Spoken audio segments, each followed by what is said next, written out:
Personality traits. There are lots of models out there.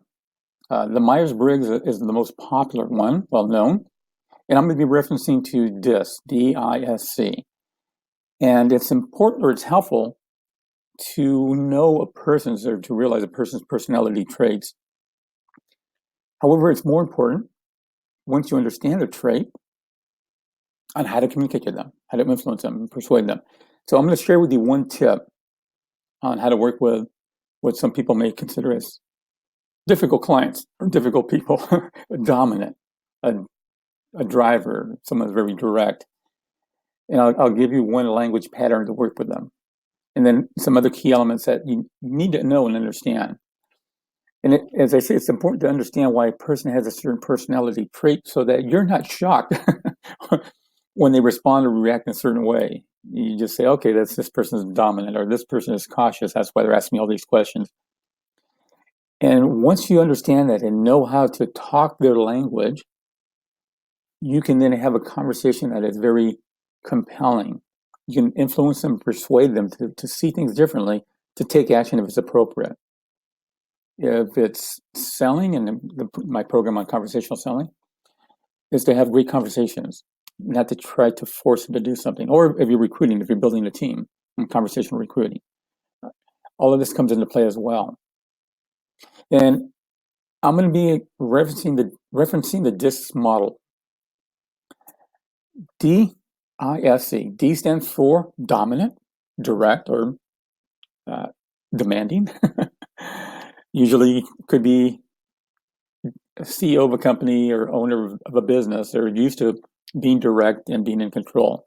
And not always a CEO or a business owner. Some people just have that personality trait. And so that's the D, the dominant. And I'm going to give you a technique on how to work with them, a language pattern. But there's more than just languaging. It's also understanding 6 or 7 other core elements that can help you then have great, compelling conversation with a dominant, a D person. The I is for inspiring, someone that's outgoing. The S is for someone that's steady or stable. They're very caring and nurturing. And then C is for conscientious or cautious. And I'm just going to cover one tip on this and give you a language pattern that will help you with a dominant person. And a dominant person doesn't always have to be aggressive or loud. Sometimes it could be soft and dominant. And so let's say you want to influence them to accept your idea.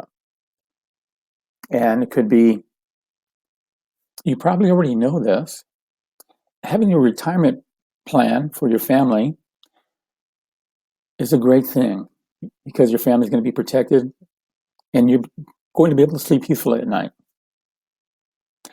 You probably already know this. Being your own boss, this is if you're going to want to recruit somebody. You probably already know this. Being your own boss and having control of your destiny and the amount of income is so rewarding. It's such a great feeling. So those are examples on how to use, you probably already know this, to a dominant person that has that tendency to express that they know everything, or they challenge you, or they will act in a certain way that is very demanding and direct. So just use that energy and then redirect it towards them so that it just neutralizes it. The I is inspirational, kind of outgoing. They have certain behavioral traits. They like people. They like acknowledgement. I'm not going to go into language patterns on that. I'm going to go into other elements that you want to be aware of. The S is for stability or stable, steadiness, very nurturing people. Once you identify their behavioral traits, you know what language patterns you can start to use, and also questions you can ask and engagement and presenting information to them that they can embrace instead of feel like this is not for me. You want to make it sound and get them to feel that this is a good decision for me.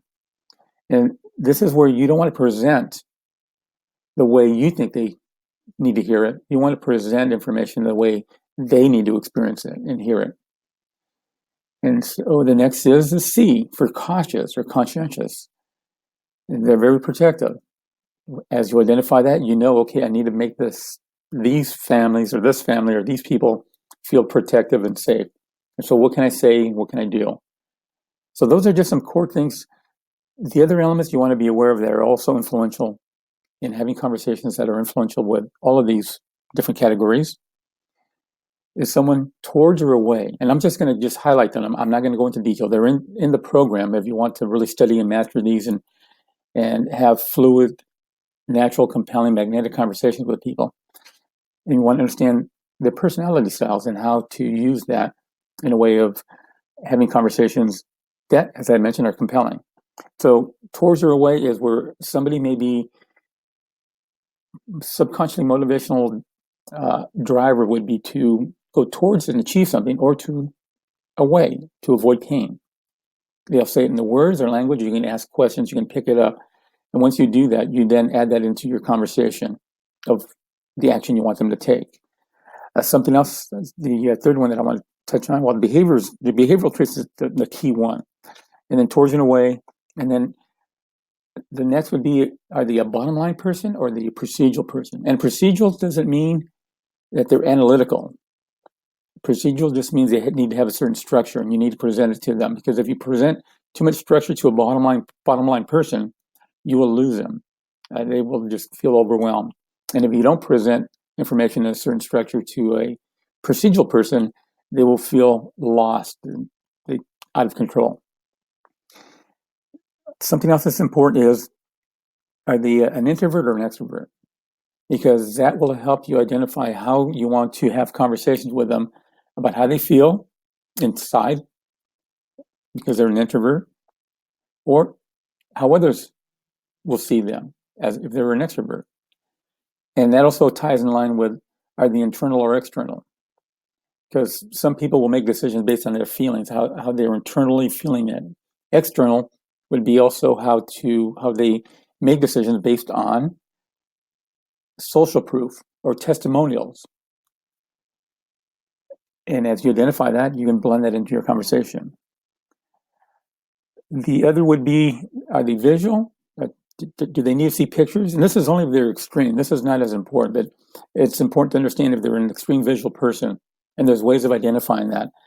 Or are they very auditory or sensitive to sounds? Or kinesthetic, which is sensitive to feelings.